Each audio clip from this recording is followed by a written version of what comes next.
Kelompok kami terdiri atas 5 orang, yaitu Ramadan Sumiran, Vita Saputri, Tio Andinia Baho, Putri Regina Papeo, dan Mega Dewi Astuti. Pada kesempatan ini, kelompok kami akan menjelaskan tentang contoh kasus penempatan kerja. Selamat pagi. Rekrutmen karyawan adalah upaya mencari, menemukan, dan menyeleksi karyawan untuk mengisi posisi atau jabatan tertentu sesuai dengan kompetensi yang dibutuhkan karyawan. Tujuan rekrutmen adalah agar perusahaan dapat memiliki tenaga kerja yang benar-benar sesuai dengan kebutuhan, baik berdasarkan beban kerja yang ada maupun kebutuhan lainnya. Oleh karena itu, rekrutmen pun harus melalui berbagai tahapan. Saat calon karyawan telah dinyatakan lolos pada tahap seleksi administrasi, maka tahap selanjutnya adalah melakukan interview dengan HRD rekrutmen. Hal ini biasanya akan dilakukan dengan cara memanggil calon kandidat untuk bisa hadir dan melakukan sesi wawancara. Calon karyawan akan diajukan beberapa pertanyaan seperti seputaran teknik pekerjaan yang nantinya akan dijalankan oleh karyawan tersebut. Penempatan karyawan adalah tindak lanjut dari seleksi, yaitu menempatkan calon karyawan yang telah diterima pada jabatan pekerjaan yang dibutuhkan perusahaan.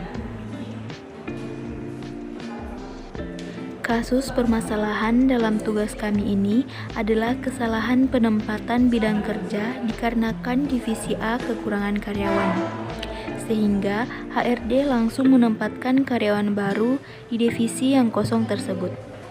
HRD tidak menempatkan karyawan sesuai dengan bidang minat dan kemampuan karyawan. Selang beberapa minggu kemudian, ternyata karyawan baru sangat sulit beradaptasi dengan tugas-tugas yang ada dan lambat dalam progres kerjanya. Akibat hal tersebut, semangat kerja karyawan baru menurun, mempengaruhi kinerja tim divisi sehingga berdampak pada menurunnya produktivitas perusahaan. Permisi, ayo kita akan melakukan rapat sebentar. Rapat adalah sekumpulan seseorang yang bersifat formal dengan melibatkan 4 orang atau lebih dengan tujuan untuk berkomunikasi, merencanakan penempatan kebijakan, pengambilan keputusan, dan pemberian motivasi.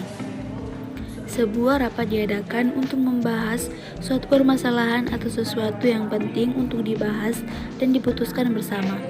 Rapat sering dijadikan untuk menyatukan pemikiran guna melaksanakan urusan tertentu.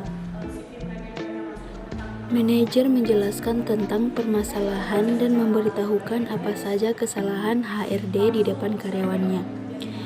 Sebagai manajer, tidak boleh mengambil tindakan tanpa kesepakatan bersama.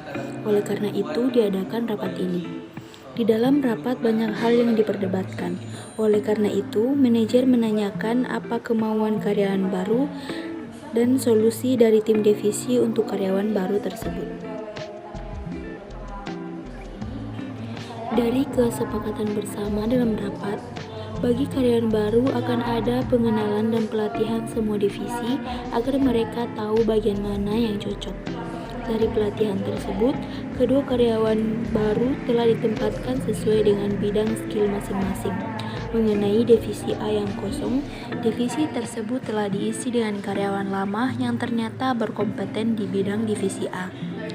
Perusahaan yang dimanajerkan oleh Ramadan Sumiran ini akhirnya semakin baik dan belajar dari kesalahan yang lalu. HRD pun sudah tahu menahu kesalahannya dan berjanji akan menjalankan tugas sesuai prosedurnya. Karyawan baru kini betah dan senang akan divisi barunya.